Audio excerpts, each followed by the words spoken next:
Welcome to HipHopNow podcast. If you're from the future, you know what to do. Get your ass out of here. Don't disrespect the legend. Hip-hop is here to stay. Let's get right into the business. What up, y'all? Welcome to another episode of HipHopNow podcast reviews.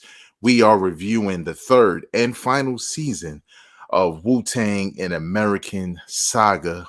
Tonight is episode 6, Criminology. You know what that means. Don't try to play me like a flower pot head. You know what I'm saying? The more big ape shit. I'm going to be saying all kinds of shit tonight. And if you've been watching these, you know that I've been bringing on guests to review each episode, but not just that, to kind of talk about their love for the show and if they love the show and Wu-Tang as a whole. And with me, if you haven't guessed or looked and seen that there's another dude here, I got the homie Ak, who is a filmmaker, avid hip-hop head, Wu-Tang Day One fan, and we used to host a show called Strictly Hip Hop together. What's good, man? Man, anything good, man. Thanks for having me on the show, man. Nah, no problem, man. And I see you got the purple tape shirt, so you already got it, man. You already know. Prepared. You heard. Right. Plus, I got the hoodie on and I'm drinking, so it's gonna be one of them nights. I mean, you know that cover, yeah, it's one of them nights, man. You know, Raekwon, he got the drink. It's right there on the cover. Right. It's right in the front. It's something right luxurious. We don't know what it is, but it just look luxurious. You know, he's like, yo, got the goblet. He ain't gonna call it a cup. Got the goblet. You like the goblet. There it is. It's a goblet. Right. But if you're watching this right now, never been to this channel, I do weekly hip hop content, a weekly hip hop show called HipHopNow podcast. The reviews is an extension of that. But what you could do is if you like, hear, or have a comment, hit that like button. Make your comment about whatever it is. Share it with people you know enjoy this kind of hip hop content. And also know there's an audio version. If you're a grown man or woman, you ain't got the time, but maybe when you're driving to work or commuting or working on something, you can check it out. Just go to your favorite podcasting platform, type in the words Hip Hop Now Podcast, subscribe, and stay locked into weekly content. Now, we here to talk about a special episode, a special album. You see, I got the shirt on. You see, I done opened up the album cover, you can't even see that it's purple, but the vinyl is purple. Y'all don't understand, right? Y'all just don't understand. It doesn't matter if you're young or old. If you were around that time and you were a hip hop fan, this album was everything, at that point in time. And definitely we're going to get into the episode, but let's start first and foremost with the homie Ak. Ak, the first time you heard Wu-Tang Clan, where were you? What's the story behind that? And what made you become a fan of that group? For sure. So, my introduction to Wu-Tang Clan was actually in middle school, and I hadn't heard them yet. I just saw them. So my classmate, my family, Tef, shout out to Tef. We was in the same class together, and he would draw. He used to draw. And he was actually drawing pictures of the Wu-Tang Clan members. They had the hoodies on, they had the stocking caps over their face, and I'm like, yo, what's that? He's like, yo, that's the Wu-Tang Clan. You don't know about them? And I'm like, nah, I didn't know, So at that point, I still hadn't heard them yet, So the first time I actually got to hear them, my cousin, shouts out to Lil Frank, my cousin, he was over our house, my mom's house, and he made a mistake and left 2 tapes at my mom's house. He was there visiting, and then he left, right? But he made a mistake and left 2 tapes there. He left J. Rue the Damager, Rap for the Math, and that was the first album, right? Rap for the Math, right? That's the second album. That's the second. What was the The sun rises in the The east. sun rises in the east. The sun Mm. rises in the east. So he left that there, and he left Into the 36 Chambers there. Mm. And I looked at that album cover from Into the 36 Chambers, and I had seen it before, that album cover. But this was like my first chance to like, oh, this is it right here, to like really sit down and listen to it.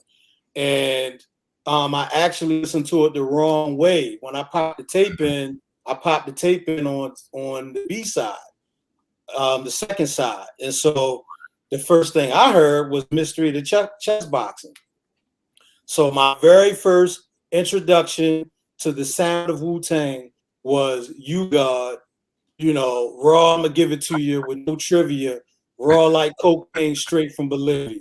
And that just, I'm like 12 at the time. That just blew my mind. I'm like, Mm. yo, what is this? And then that was it. Like from then on there, it was like, yeah, that automatic goes into rotation without saying, yeah, when is the next thing coming out from Right. Wu-Tang? That's how it started.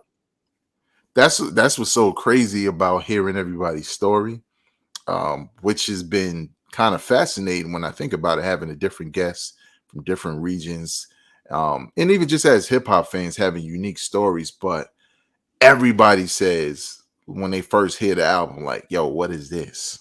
Right? That's how crazy it is. That's how you know you made a big impact when people can't even comprehend right away Mm. what this is. It's like, well, I know it's hip hop, but I've never heard a beat that sounds like this, especially for you to hear that song first. That was first, G. that messed up. That just threw everything. Like there's no going back after Right. that. You've gone over a threshold. Like, and don't like, yeah. I was listening to hip hop. I knew about Snoop. You know what I'm saying? Like, Mhm. and I knew about Lords of the Underground. And Right. yo, they were like, that was like funny. You know Mm. what I'm saying? Like Snoop with the raunchy jokes and in the album cover, that was like funny. Lords of the Underground, they had like, yo, sleep for dinner in the underground. Like, yo, that was like funny, like jokes. But this was Right. not jokes. This was not jokes. This was like, what is it? That meme from Bad Boys? It got real. Like that was Martin and Will Smith. That camera movement around Martin. Yeah, that was that when I heard that. It just got real. Damn, that's dope, man. So when you heard that they were going to do a Wu-Tang television series on Mhm. Hulu, what were your thoughts when you heard the news? And then what did you think once you watched season 1 and 2? I ain't gonna front. My first thought was like, oh man. But then my second follow-up thought was, well, this makes sense because of the Wu-Tang Clan and their scope. So yeah, it probably would be better to do a series. But my initial thought was like, yo, what, how? Like, how are they gonna do that? Like, oh man, I don't know. But then it's like, well, it does make sense to be a series. And then when I seen the first episode, yo, the Chris Robinson first episode, the yo, I'm like, yeah, this is it. This is Right. what you're supposed to do. This is it. Right? This the same feeling that I got from Raw. I'm gonna give it to you with no trivia. Right. That's what I'm like, yo, this is serious. We on serious time now. Mm. Like, so from that first episode, Chris Robinson directed, Raekwon shooting up Ghostface projects. And spoilers, if y'all haven't seen it, but we on the third season by now, so Right. It should says have review, so that means don't even come in here if you don't want to be spoiled. for sure. But yeah, so that first episode and the tension building and how that happened, and then what Chris did with the camera to Mm, even to add, to make it more kinetic as far as what was going on, and the ghost being shot at, so the anxiety of your house getting shot up. I mean, and then after that, the hot tech. I'm gonna just go drop that off at RZA Hot, like, yo, here, hold this for me. Matter of fact, that beat, yo, let me rhyme. What? That's what we doing that? Okay, okay, all right. Yeah.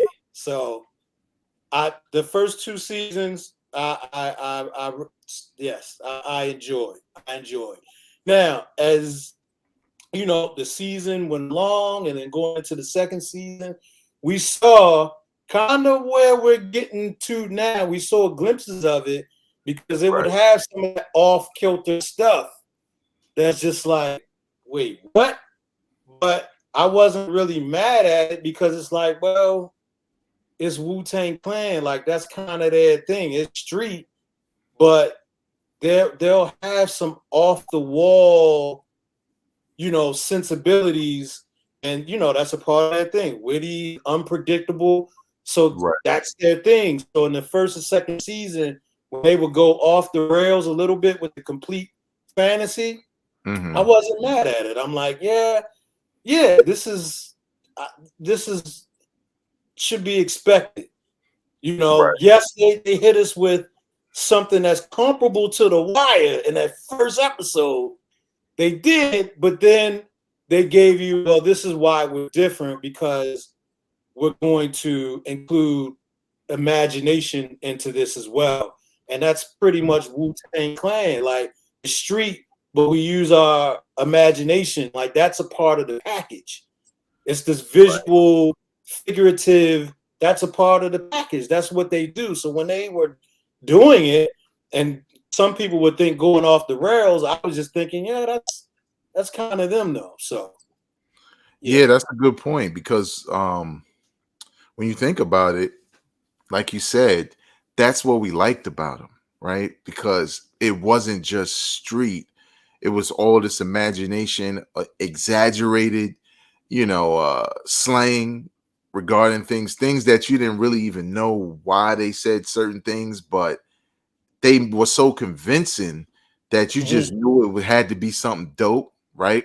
Because and not to get into it too early, but just really quick, when you think about the whole Wallaby Clarks things, what in NY, they were gone. That was passe. They were played now. Mm, That was back when I used to have them a while ago. To mhm. hear Ghost talk about them in such a way, and in a new way, it had to have sustained Wallaby as a result. Oh man, You know what I'm without question. If they ain't get that man, they owe him a check. They owe them a check, but definitely Ghostface a check.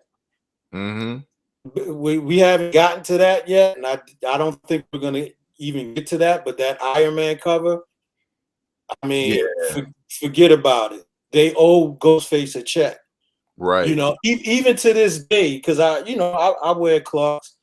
Even Mhm. to this day, I kind of get frustrated with them, because they try to do that flavorful thing, Mm. with the Clarks, and sometimes they score, and other times it's like, yo, nah, yo, you're not doing, the people you got in the boardroom they not that, so this ain't Right, that, so, right. and it's frustrating, because they didn't just go get with.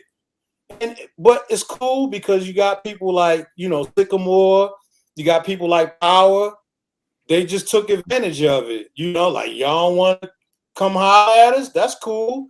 We know we the ones that, propelled that anyway, so we'll just do our own.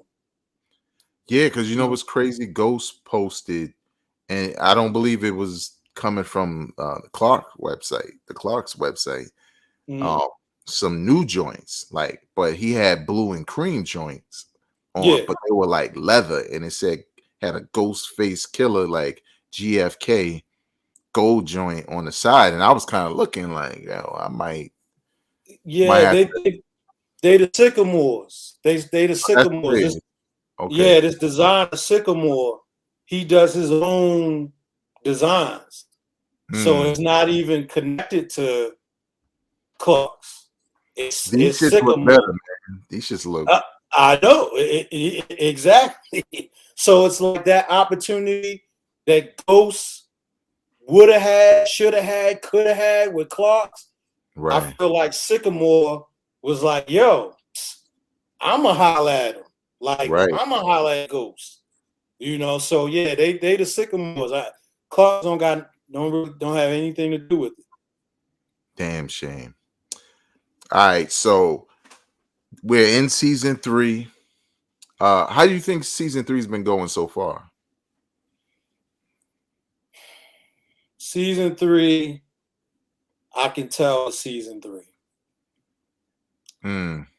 To me, it feels like, yo, we wrapping this up. We landing the plane. We got to get up out of here. Thanks, y'all. It was a nice ride, you know, but we wrapping this up. I like, it's cool. It's cool. I do not think that it's as strong as the first 2 seasons. Hmm. I just get the feeling that, budget wise, maybe they didn't get everything that they got, from the first two.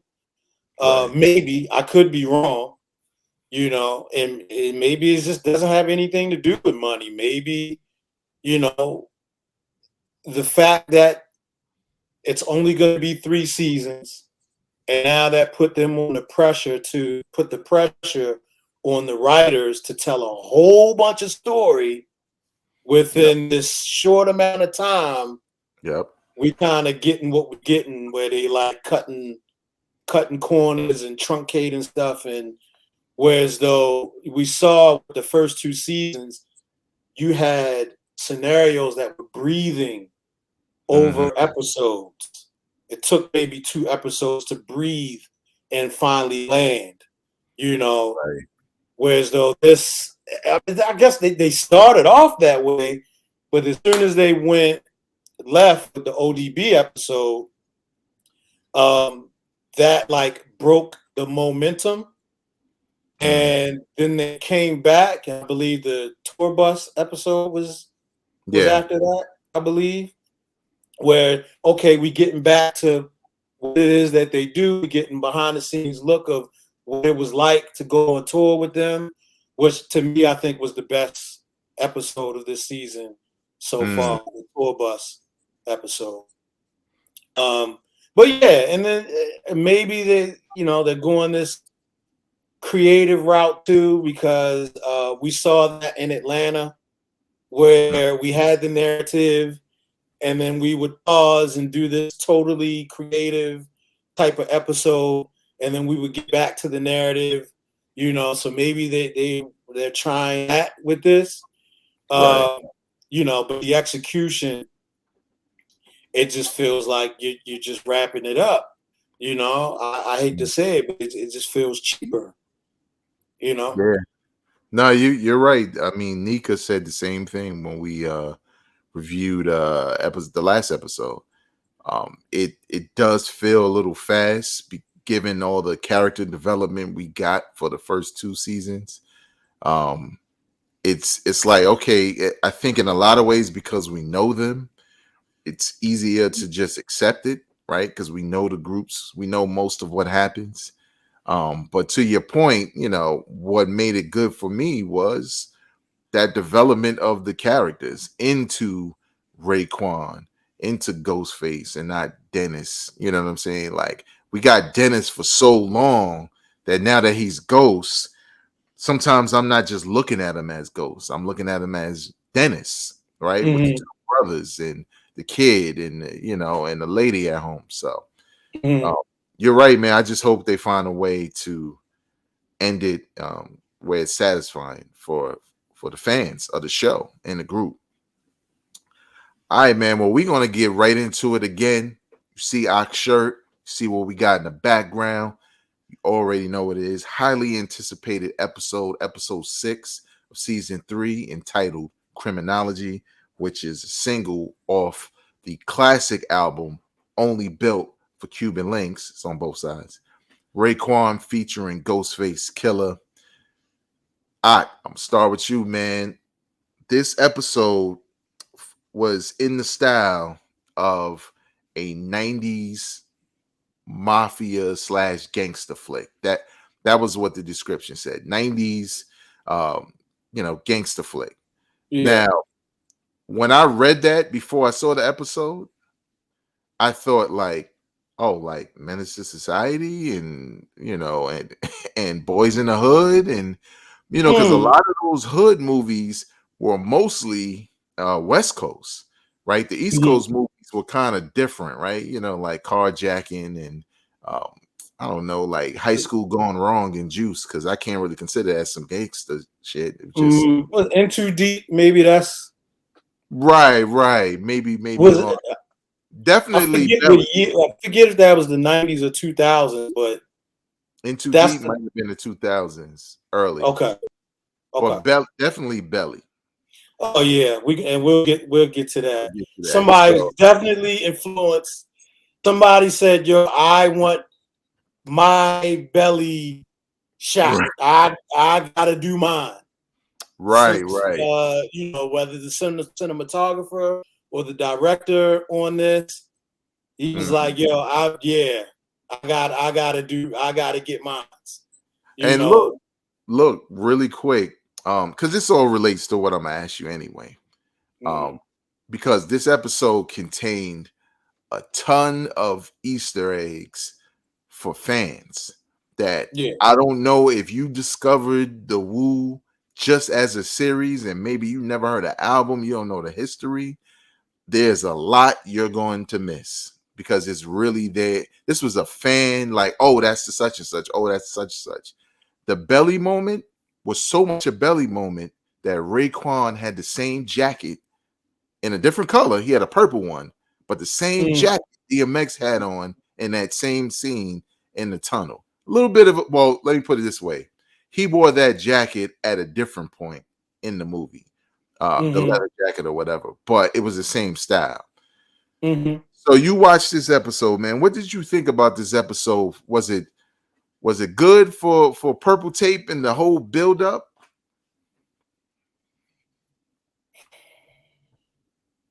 Yeah, we got the mad silence. I don't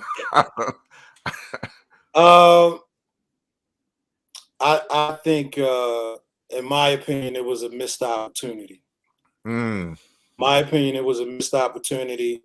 I'm not here to, I know that there's some folks that, are gauged in what was going on, what people were saying online. I know people were hitting me up, saying that it was genius and things like that. And, I'm glad that they enjoyed it, I think that it was a missed opportunity, though. I saw what they were going for.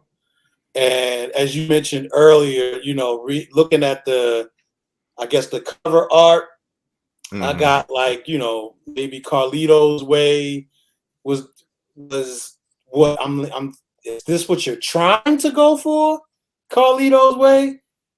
But okay, that's what you're trying to go for. But what I'm getting from this more so is New York Undercover. Like that's what I got. And then a little bit of Sopranos too. There was some Sopranos in there. Sopranos, okay. Definitely the strip club. That's Bada Bing. It reminded me so much of the Bada Bing joint. Okay. So yeah, so then when I actually press play, okay, you got Sopranos, I got Belly, from cinematography wise, I got Belly, a little bit of Scarface with the villain that they had, a little bit of Scarface. And but overall, I think it was a missed opportunity. Yeah, and the reason why I say that is because and I have a couple reasons why I took notes. Uh, Well, but I don't we'll want to get just, into the elements. yeah, I don't want to just go in. Yeah, Well, yeah, yeah, we'll get into the elements, and then you can add anything that we don't discuss. okay, But overall, you felt like they had a great build up, but the actual episode was a missed opportunity. absolutely. There was more tension. There was more tension and storytelling in that the last what 2 minutes of the prior episode Mm, where Ghost, Ray, and Cherie are outside of the Wu store. There yeah. was more tension, storytelling in that small piece than the Mm, entire criminology episode to me. wow. Yeah, you're right because again, and for y'all who we marinating on it, we're gonna get to it. It's like marble, flip it like it's marble cake. All right. Uh, Mhm. but you're right because if I had to review this episode overall, it was cool. Yeah, It's it was not cool. what people were hyping me up to think it was, but it was cool. But I feel the same way in a lot of regards because of the Easter eggs, because it felt like that's all I started doing after a while, right? It wasn't Mhm. like, oh, I want to see where this storyline goes, right? It was me looking for the signs of purple tape, purple crack, like the skits playing, the music playing in this scene and that scene. And Lord have mercy, we're gonna get into the cameos of other rappers. Trust me. Uh, it kind of had me looking at things, and I was just like, oh, okay, I'm looking for Easter eggs. And by the time it was complete, I kind of felt like, oh, that's it. Like, you know what I'm saying? And I didn't want to feel that way, but No, hell no, you don't want to feel it's this. right, right, it's Of purple course you tape. don't want it's this. Nobody Right. wants to feel that way. And there was some folks they didn't feel that way. I think they were good with the Easter eggs. Like, oh, yo, that was cool. And I think they were good with that. But narrative wise, and just what this album meant for that time, and then once again, the build up from it's just not the last episode. I mean, you had them in episodes at the Wu Right. Mansion, them walking through the woods and trying to plot out the album and things like that.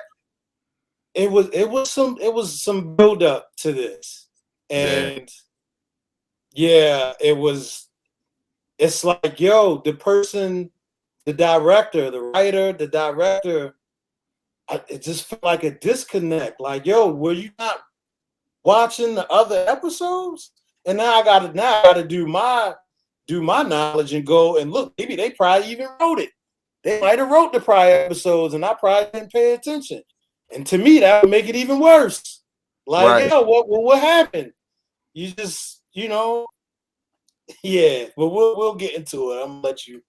Yeah, I think for those who are watching, maybe you didn't see it, maybe you don't understand where we're coming from exactly. Uh this album, honestly, the Easter eggs we understood because at least they understood how Right. big this album was for the fans. I don't think they understood or anticipated, or maybe they did, the hype leading into this episode, especially because they teased it from episode one. They teased it so much that everything else was gravy, and you were just waiting. Speaking of gravy, uh, you know, everything else was like, oh man, like here it is.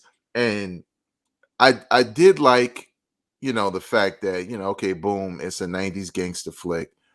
They're using their monikers, right? Because when that album dropped, we were seeing like Noodles and Johnny Blaze and Tony Starks, and we were like, what? Like, who the hell is Yeah. this? the birth of Nas Escobar, right, on Purple Tape. So like I liked how it started because it felt like, okay, I think I like where this is going, right? You know, they're gonna dive into it. Um, but like we said, the storyline itself almost seemed backseat to all the Easter eggs, and look at that. So just for those watching, just go over it really quick. Raekwon is coming out of jail. Bobby Steele, who is RZA, has been shot. He's in hospital. He was running the crime family, and now Raekwon has to run it, right? And so he's trying to figure out, you know, a product and blah blah blah. And he comes up with the purple crack, you know, with the purple tops, purple hue all over the whole joint. Which at first, you know, was kind of dope, and then after a while, I was just like, man, what are we doing? Uh, but long story short, just like any 90s flick, you know, there's some adversity. The some mysterious beef pops off, and a couple of the members pass away, including Joe, not Inspector Deck, because every time I see that nigga, that is Joe, right? The singer. If you young and you don't know who Joe is, just look up Joe the singer, and you'll know exactly what I'm talking about. Or Big Pun, biggest single. Um, so they get shot up, and like it's like ghosts, and Jizza held it down for Brooklyn. He only took a shot in the shoulder, but he was ready. He had to put the book down and shit. Like, hold up, I feel something. Like how that night, right? he got hit, but he was still alive. I was like, yeah, Jizza. Yeah. But it was only a few of them left. So they're trying to figure out, all right, Ghost and Ray are trying to figure out who did this. So we need to go talk to the other kingpins in town. Now, I ain't gonna hold you, man. What did you think about the cameos? We can go one by one. The first cameo, Eddie Winslow in the club. If this nigga didn't call him Escobar, I would have been like, Eddie Winslow here? This nigga like, so Esco. I'm like, you could find some light-skinned nigga with waves? He didn't even have to be a great actor. Yeah. I think you skipped one. Skip one. There's I thought a he was cameo before we even got to Esco. Well, I guess he's not a cameo because he's actually a part of the group. But this was like his first introduction, Capadonna. Oh, well, Capadonna was back from the jail scene in one of the other seasons. Yeah. Now, yeah, but this is like him being a part of what they have going on.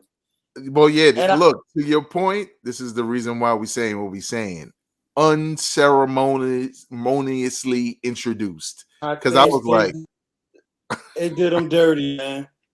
They did him dirty, man. Like, damn, like yo, I get the fact that his narrative was, yo, I just got home, you know, I'm a working man. I get it. But that's cool. Like, yo, like, please go and watch. Just go and watch Ice Cream. That was his first introduction to Wu-Tang Clan. He wasn't rich, but he still had style and character. Why you just had his regular? Why you do that to that dude, yo? Why you bring regular, yo, and say, oh, yo, that's Cat. Yo, that is Cat. It's Big Cat. Why you do that? You know, so, you know, I get it. You know, I understand how hard filmmaking, how difficult, challenging it could be, right? But it's like, yo, I just feel like with some of the writing and the direction, the due diligence just wasn't there. Like, yo, that's simple to just, yo, with Capadonna, like you want to talk Easter eggs, you want to put Easter eggs, we kind of know Capadonna's like a closed horse type of dude. That's what he like to do. So why you got this dude looking like regular man up in the spot? We ain't even gonna talk why about. You do that? We ain't even gonna talk about how he showed up later, and I was like, "Who the fuck is that?" And I was like, "Some trucker nigga, like some farmer dude." Oh, that's Capadonna. He was even holding the gun like he was in the Old Dirty episode with the '70s joint. Like, who all up in there? Like, wait a minute, is that at least a Gucci trucker outfit or something? Like, come on. Yo, yeah, but yeah. So, man. did you recognize that as Nas when? I know verbal intercourse sample. Yeah, so getting back to that cameo, I figured it was Nas because of the verbal intercourse. But as soon as the camera pan, I'm like, that's not Nas. That's the problem. As soon as the camera pan or cut, I'm like, that ain't him. That's not him, yo. Right. And look, had the nerve to take the glasses off. Like, oh, it's Nas. No. No. So I don't understand that's casting. Yes. That's casting. That's okay. Like, what happened between casting the young brother that played Diddy and who's playing not? What happened? Right. I don't understand. I don't get it. Like the brother that plays Diddy. I'm like, yo, that's it. That's it. And he was Diddy bopping down the street with the goons and hollering that RZA. I'm like, yeah, I'm all for it. Yeah, that's it. But it's I don't understand. Like, what happened? I don't get it. But I will say, if I may, to move on to the next cameo, I want your opinion on this. I thought the next one was good. The next one I did a double take.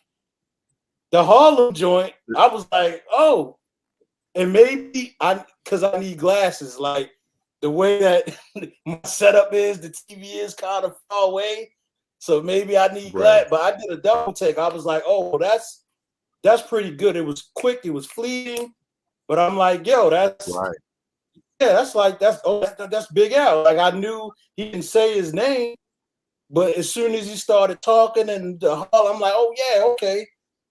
I was with that. What did you think? As soon as I heard the track, and I heard, they were showing it from the back, and I heard Harlem, and I heard his voice, I was like, oh, this is Big L. Like, and then when they showed him, I was like, well, that's what you're supposed to do, man. Like, this dude is obviously, he don't look exactly like him, but he looks so much like him that you could say, oh, that's Big L. You know what I'm saying? If you didn't know. Hold up, did I freeze? Oh shit. A little bit. But yeah, but the good part about that was, again, with the Easter eggs. Yo. Oh, shit. My bad. You was freezing now. I was trying to tell you. It's still kind of spotty. Yeah, it's spotty. I'm gonna just go with it and then edit whatever. But yeah, like it's one of those things, right, that you just wouldn't know. Like with the Nas joint, calling him Esco or Escobar, and him being dark-skinned dude, and you would have to know verbal intercourse in order to catch the sample being played in the club. Same thing with Big L. The beat already told me, like, oh, Harlem, oh, this got to be Big L. Like, I don't know why, but it's Big L. What'd you think about Fat Joe? I thought Fat Joe was cool. Yeah, I thought it was cool. I don't think it was as good as the Big L cameo, but it was cool. I wasn't mad at it. He slipped his the title of the album in there, slipped it in there. Right. I wasn't mad at it. It felt like how Fat Joe would have communicated with them. It did feel like that to me. Right. So I thought Fat Joe was cool. That's what was dope about it too with Big L. Homie's performance was on point. because it felt like, even if Big L wasn't as animated talking, he was that way when he was rhyming. I don't know about when he was talking to somebody, but it felt right, you know. And same thing with Fat Joe, it felt right also. Now you already know,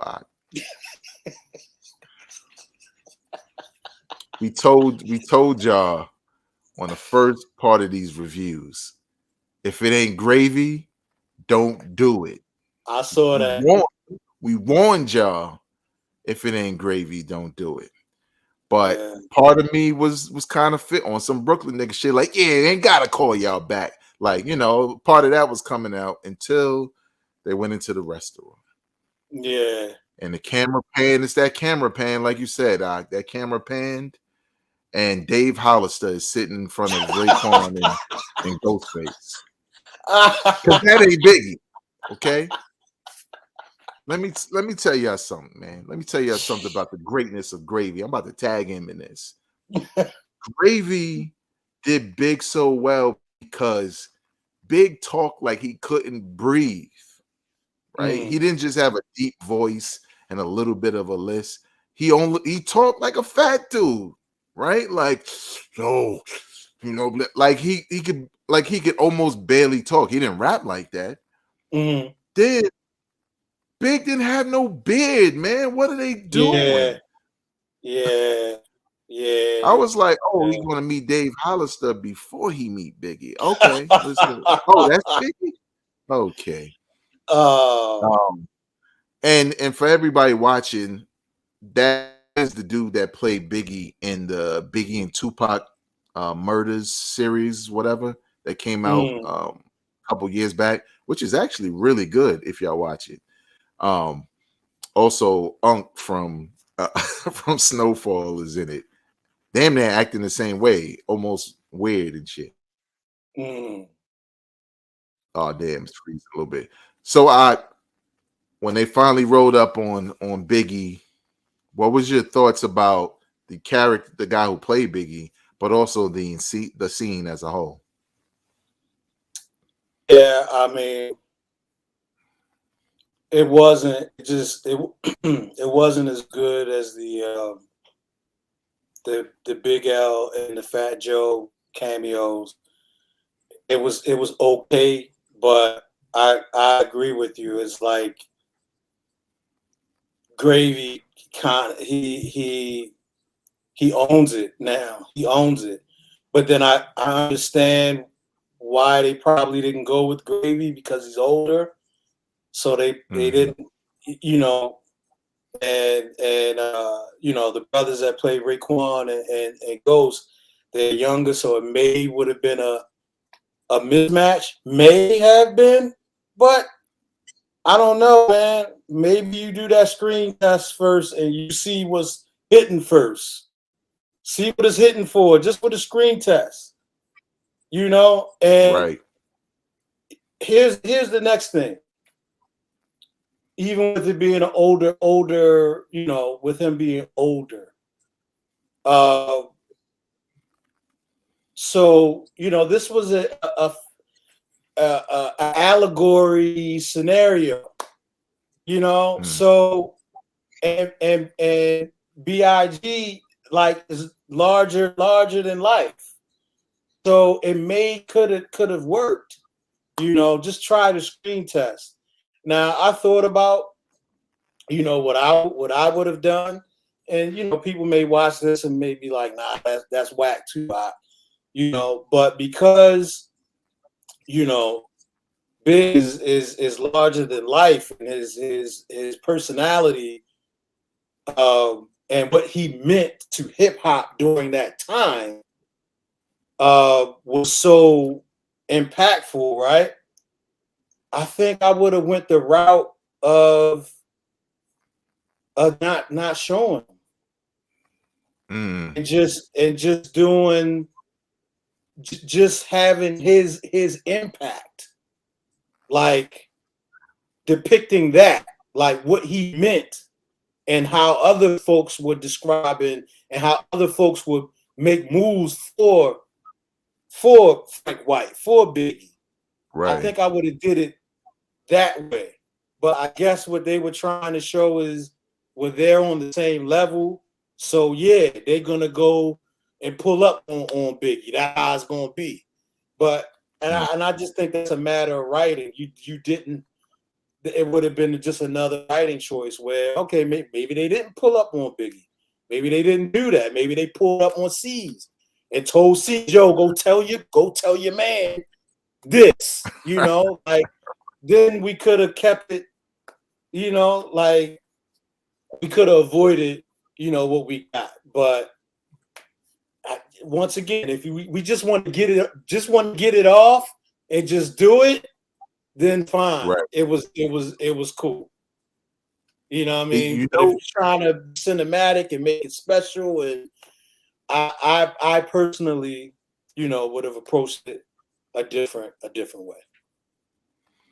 Yeah, I think the thing that stood out the most about this episode and the amount of cameos and the hit and miss way these cameos came about, it almost felt rushed, like you said. Like you said before, Biggie's presence was kind of felt with just his song playing on Cherie's radio and her hopping out the car looking like she's gonna be in a Bad Boy video. You know what I'm saying? Like it automatically set the tone for me of it ain't just y'all out here. Like Yep. Big blowing up. Most And definitely. I think it's kind of one of those things that happen that happens over time, right? Like with Tupac, right? Like with Tupac now, you would have thought he was like a civil rights leader if you let people tell it, right? Like they forget who Tupac was, who he presented himself to be. They kind of take the legend and trim it down to what they wanted to be. And I feel like they've done that with Biggie, right? Because now Biggie's just this charismatic, smooth character, which he was, but he was also give me the loot and warning and who shot you and kicking the door. Like, and I get it. It's a mafia style thing. He's talking like a boss, blah, blah, blah. I get it. Dave Hollister's there. I understand. But, not to be too down on the episode, but these Easter eggs in some ways were taking me out a little bit because I felt like that's all I was paying attention to. Like, well, what's the next thing? Sure, as a fan, I'm gonna be hyped, but by the end, I was kind of like, so the trucker dude came through and hit and goes, and the throwing glass white man, I don't know what that was supposed to do. Just show it once, please. Was supposed to be something before they shot him up. So I get it. I felt like it kind of ended flat after all those Easter eggs and all that hype, and some of it was dope, some of it felt forced. But what did you think, Ak, about just off the nostalgia tip? Was there anything about this episode, just watching it, that got you at least a little bit giddy and outside of the realm of looking at, the story not really being there in a way, or the storytelling not being there in a way that was satisfying? Just off nostalgia, off of, Love and Purple Tape. No. It wasn't. No. I mean, I take that back. The end. When Raekwon was in loud offices, like, yo, I wanted to be like this. And he's like, yo, I gotta talk to you. Like, no, yo, you talking to me. I'm telling you, I'm like, this is it. This is what the whole episode was missing. This is what I'm like, this is it. Just that piece. Just that piece. Even when they went to the street and the dude put the tape in, I'm like, okay. Yeah. Quick disclaimer. Go ahead. Well, go ahead. Go ahead. Finish. No, I was gonna say again, and you mentioned this. I think you mentioned this earlier. It felt like the writers and the director. And the thing is, with filmmaking, everybody's got their perspective, right? Everybody's got their perspective. And I can definitely tell what their perspective was. You wasn't there. You wasn't there. You Yeah. don't you because you couldn't depict the impact. You didn't do it. And you Right. didn't do the due diligence to go and get with the folk that this is how it hit. This is how even with the competitors. Like you could have did it that way. Like it was nothing from the competitor. They went and they talked. I mean, Big said, "Yo, I can't front. You did. You did." I mean, man, it's for this. That ain't enough. It's not. It's not enough. So again, missed opportunity, and I can tell. The writers and the director is definitely their perspective from a fan. You were sitting somewhere else.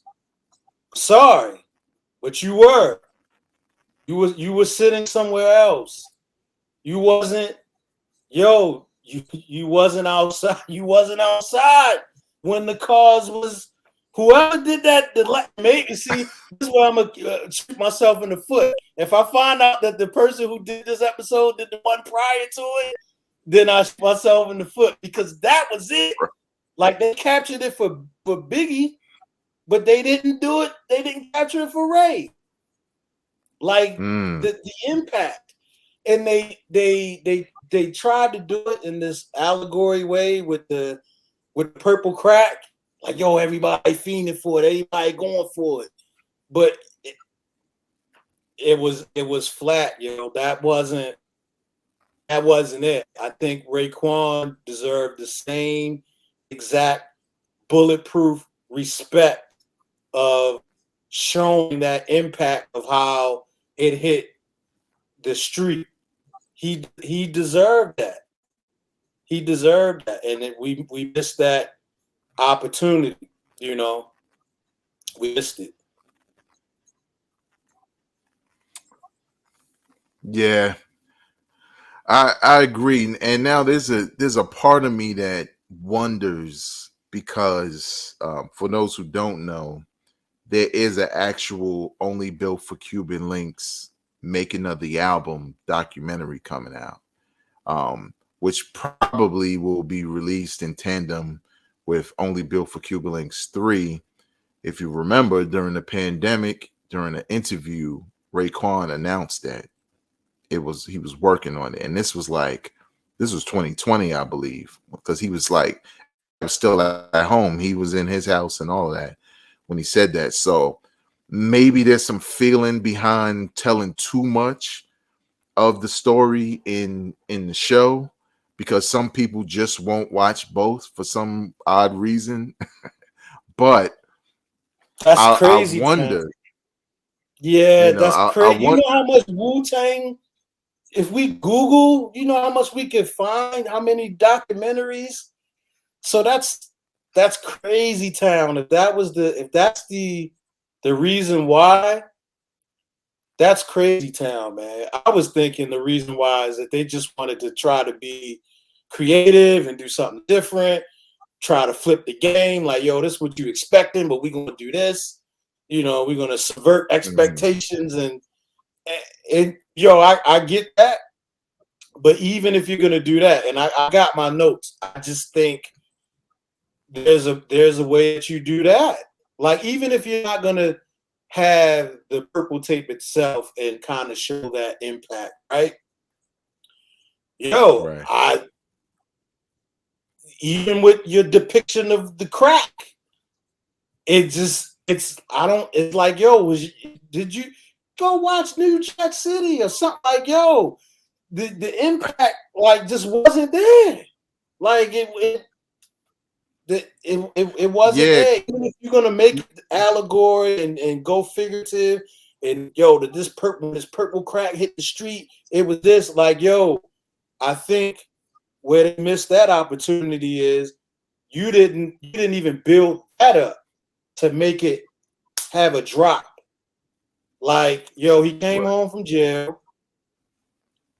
You know, he got Ghost hooked him up with something, got a little something, got double teamed, Got some and then he ice like, cream. oh, you know what? I'm gonna go get this purple shit, which is okay. I mean, this is what, like the first 20 minutes of the show, Yeah. and then after that, like the impact, like okay, so then from there, that was supposed to spark.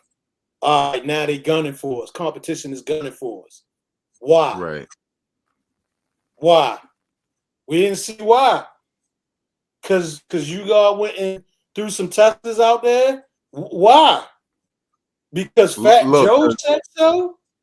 because one Good. crackhead said, "Nah, I don't want the silver tops. I'm gonna spend my money on the purple tops." One That was crackhead. That was it. That was that's the this impact. impact. That's this. That was the impact of Right. it. No, no, negative, negative. They. So even if you do the allegory with that, it's like you fumbled that. I think what they should have done, if you should have saved that maybe toward the end. Maybe that's what dawned on, like, yo, this time I'm gonna do it. Because it's that competitive out here. So this time I'm gonna do it. Because him just coming up with the idea, even with that, like we didn't even see the impact of the competition. What prompted him to, yo, you know what? I gotta do it like that. We didn't see it. So my bad, man. Apparently he had beef. Apparently he had beef with Blackstreet and Family Matters with Eddie Winslow in the Soul Club. I mean, well, I will say this. I think that the biggest miss, and most fans are not going to agree with any of this, right? Mm, But step outside of your fandom and listen to what I'm saying. If you are not like us, you don't recognize half the shit, if not most of the shit that's in this episode. You can't draw the connections because you just don't know, right? If you are fleeing, what is it? Not fleeing. If you are like, oh, I know Biggie Smalls, oh, I know the Notorious B.I.G. Maybe you yeah, don't know fair he's weather Frank hip White, hop fan, just right? casual hip You hop. don't know he's Frank White. Maybe you're not deep enough of a hip hop fan to even know who Big L is, right? Maybe you didn't Yep. know Fat Joe from back then, so you don't know why they're talking to him. You never heard Jealous Ones, Ivy, because you came along when he did Lean Back. Like, Yeah. people have said, this is for the fans, which is cool, but I think it was so much for the fans that it was only for the hardcore fans.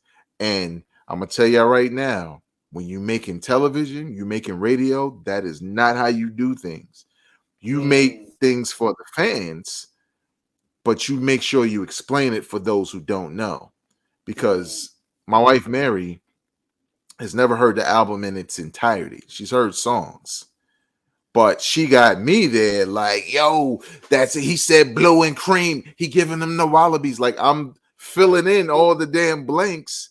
But Mm-hmm. had she watched it by herself, I think the Mm-hmm. only thing that she reacted to was Nas, right? Eddie Winslow, or Bobby Brown, whoever the fuck that was. Uh, and definitely Biggie. Because I had to ask her, I was like, wait a minute, didn't they have a beard? Like, Biggie never had a beard. Like, come on. But beyond that, I'm sitting here telling her about the intro and what he said there and how it ties into this and that. It was almost too much of a deep cut for a special album, So Yeah, my wife, she knew nothing. none of it. She's just like, okay, he's cooking purple drugs. Like I'm like, Oh, yeah. And then I'm explaining, but right. let's talk about a difference when it does work. And within the same series. Don't even have to go Okay. outside of the series. The episode Protect Your Neck, when RZA is trying to make Protect Your Neck. Yep. My wife didn't need no, as she was like, oh, so that's what it feels like when you're trying to snap. Oh, okay. She didn't need an explanation, and all the Easter egg, everything was there. You had Yeah, all of that's it, but true. the storytelling, like the tension, like what RZA was up against, like we were rooting for him. And when you get to that pow moment where it's like, we're gonna take you inside of the mind of the RZA, and he's gonna start breaking the beat. This is that is an example of how, okay, we're gonna go into the mind of Raekwon. This is it. This is how Right. you do it. We seen how it could be done with RZA, or in the past episode. Here's another thing, man, because I know we were going to talk about this, and I want to know your thoughts.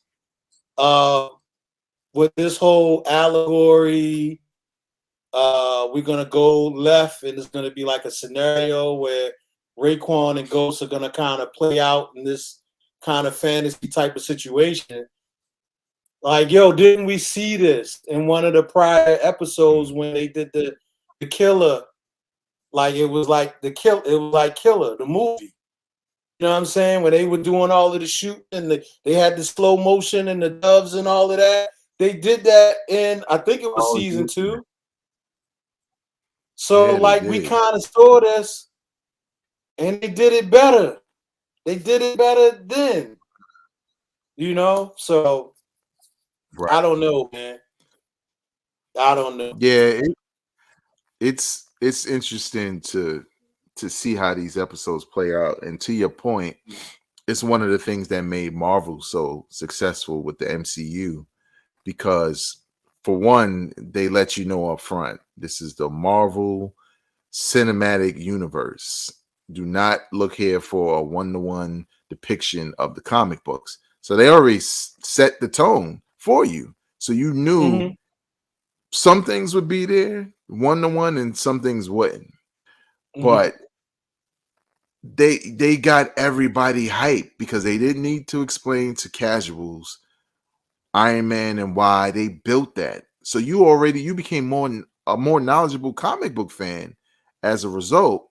And the first time you see Thanos turn around and smile, and you hear the eruption of applause from the nerds in the crowd, that make the casuals say, "Yo, like, who's that?" You know what I'm saying? And Mm-hmm. they build him with this. I kind of feel like maybe they trying to do the reverse, and obviously I'm playing devil's advocate and trying to find other ways. Maybe they're hoping you go press play on some Wu joints and then you hear all the references and you come back and watch and say, "Oh, that's what he meant by flower pot head." I mean, not that they explain what the hell that means, but you would recognize a lot of those things. But the one thing that I know, and I'm not a filmmaker, is Mm-hmm. that you don't give your audience homework. Some people are just deep enough into it where they want to go, like myself. If I watch a movie and I want to understand it a little bit more, I'll go watch somebody who knows way more about it than me. um, some people don't want to do that, right? Unless it's intriguing enough. And I know that there are some people who will, like, I think my brother, for one, I don't know if he's heard Only Built for Cuban Links in its entirety. So all them references, you know, Eddie Winslow, he probably like, who's that? Like, you know what I'm saying? Who's Kappa? He might be like, Ghana. Who's You know what Captain? I'm And saying? see, But like, and that's my point. Like, you could. I think the problem is they hung their hat on the Easter eggs. You hung your mm, hat on that. Like, this is what's gonna, yo, I'm doing this for the heads. Like, yo, tell a good story. You can have your Easter eggs and all that in, you can have it, but tell a good story that's gonna make people put this on repeat and make people want to dissect it. Tell a good story, make this compelling. You know, like Right. I just feel like they missed that. I feel like they really missed it. I feel like we got the most compelling piece was at the end of that last episode where Sharif Diddy bopped about the car, you know, and Right.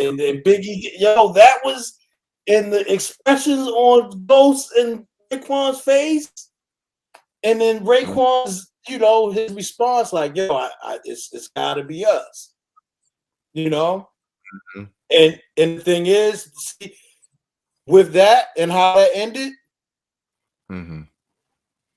and going to the setup for the next one or for this chronology episode, for me personally, you know, I know there's going to be some people who disagree and they liked it and all that, but it was dead on arrival.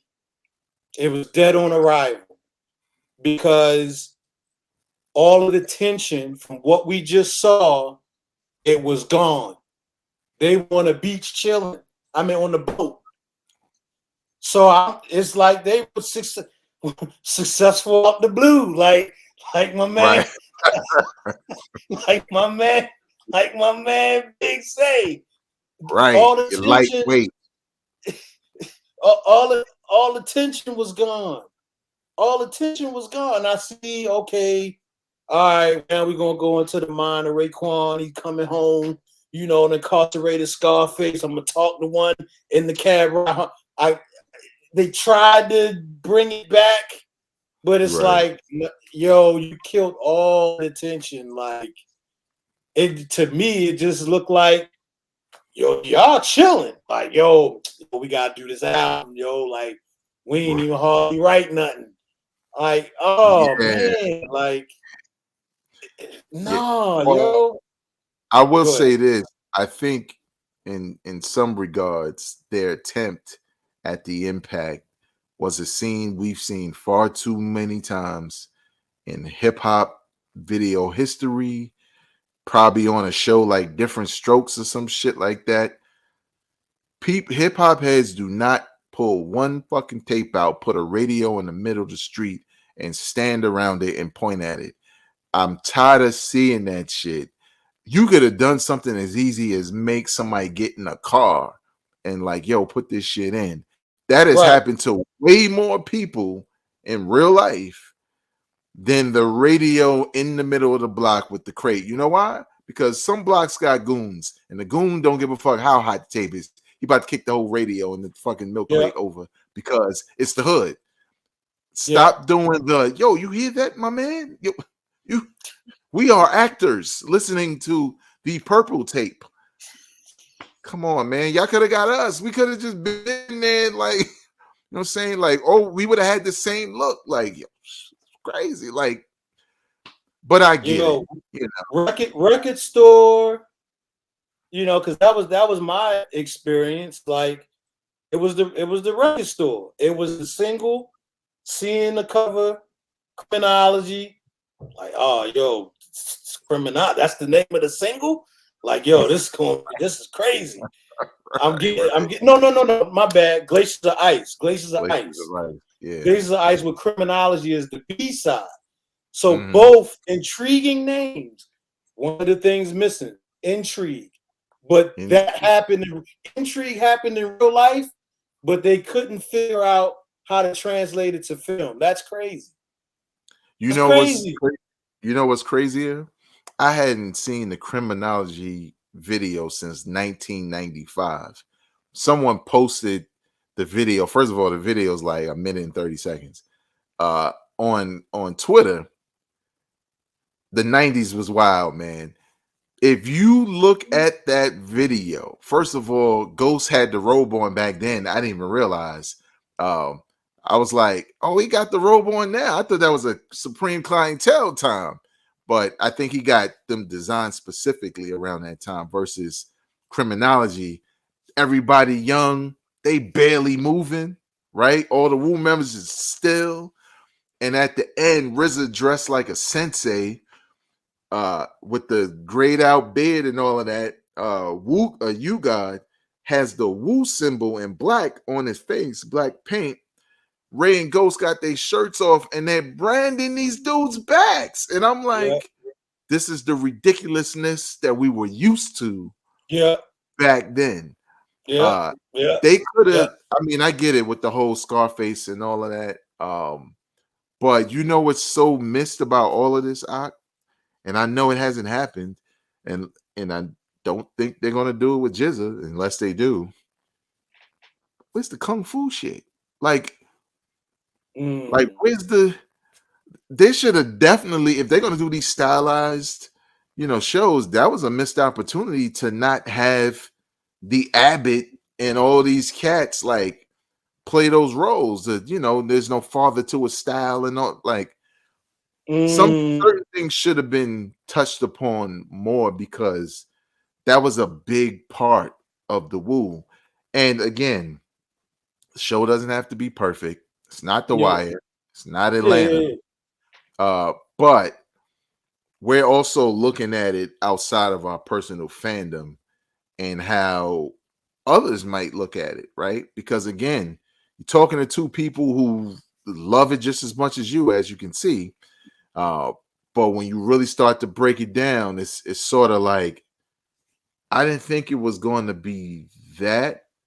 I'm not mad at it, but honestly, I expected a little bit more given that build up in the way they built the series, man.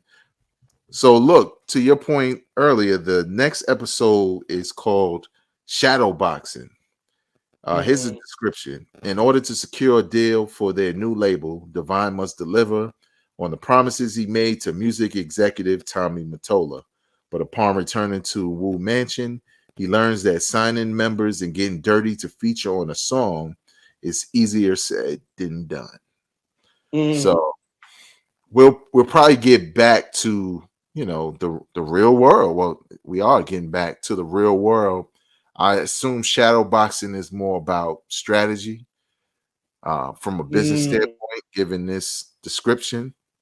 Yeah. So maybe as a total season, these episodes will make sense in that regard. But to your point earlier, it does feel a little rushed.